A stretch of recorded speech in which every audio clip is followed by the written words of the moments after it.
o Balanço Geral faz agora um alerta importantíssimo.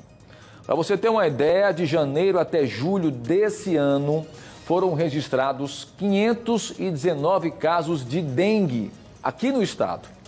E mês a mês, os números da doença vêm subindo de forma assustadora, porque a gente está aí muitas vezes se debruçando sobre a Covid, as outras doenças estão aí, né? O mosquito continua nos rondando. Quem nos mostra essas estatísticas é o repórter Neto Mota. Pepinha, meu filho! Quando o Neto achava que um raio, quer dizer, o Zika vírus, não caía duas vezes no mesmo lugar, os sintomas persistentes de 2016 voltaram. Eu senti que a minha pele estava um pouco manchada e durante a noite, geralmente eu tinha febre muito alta. Já desconfiei que poderia ser Zika, porque tive a primeira vez em 2016 e os sintomas eram bem parecidos. E ele não sabia que podia pegar a doença pela segunda vez. Como esse retorno dos sintomas aconteceu em meio à pandemia, a primeira suspeita foi logo Covid-19. O primeiro médico que eu procurei foi um médico do posto de saúde e ele havia falado que eu poderia estar com coronavírus. Eu desconfiei assim um pouco, fiquei um pouco meio desconfiado do diagnóstico que ele tinha me passado e procurei um segundo atendimento médico, que foi a UPA do Tabuleiro.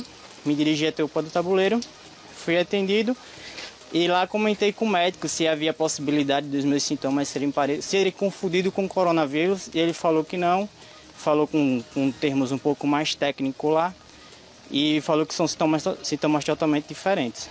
Além do Zika vírus, a dengue e a chikungunya também são transmitidas pelo mosquito Aedes aegypti. E falando em dengue, somente nos 6 primeiros meses de 2021, Alagoas já registrou mais de 500 casos da doença. Para se ter uma ideia do que representa esse número, em janeiro deste ano foram 42 casos, seguido por 40 registros em fevereiro, 54 em março, 84 em abril, 87 em maio e, surpreendentemente, 212 em junho. Por causa desse aumento, a Secretaria Estadual de Saúde já emitiu um alerta aos municípios com maior índice de casos.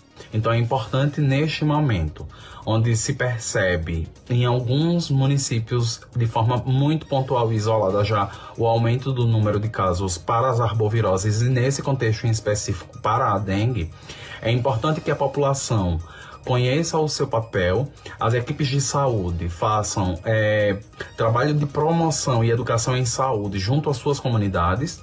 Além disto, essa população ela precisa estar instruída quanto às medidas de cuidado dentro do seu domicílio, ou seja, intradomicílio, e isso, em tese geral, precisa acontecer para que a gente não tenha proliferação de vetor. E é sempre importante reforçar aqueles pontos de alerta já conhecidos sobre as situações e os locais que podem colaborar para a proliferação da dengue. Potes, ou seja, aquilo onde as pessoas, de uma maneira geral, elas armazenam água para consumo humano. Esse é um dos nossos grandes problemas hoje nas arboviroses. Então, é preciso que esses locais eles estejam muito bem vedados. Uma coisa bem importante é a verificação de terrenos baldios.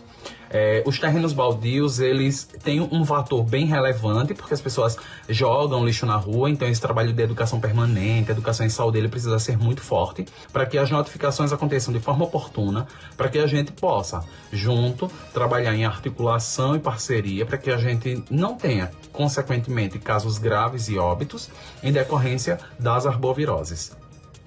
O Neto disse que já anda tão em alerta com medo das doenças do Aedes aegypti que redobrou todos os cuidados. Fiquei um pouco melhor dias depois. Eu dei uma olhada no quintal de casa, verifiquei questões de água parada, recipiente de plástico, garrafa, essas coisas, e fui eliminando o que eu estava achando que poderia ser um possível foco.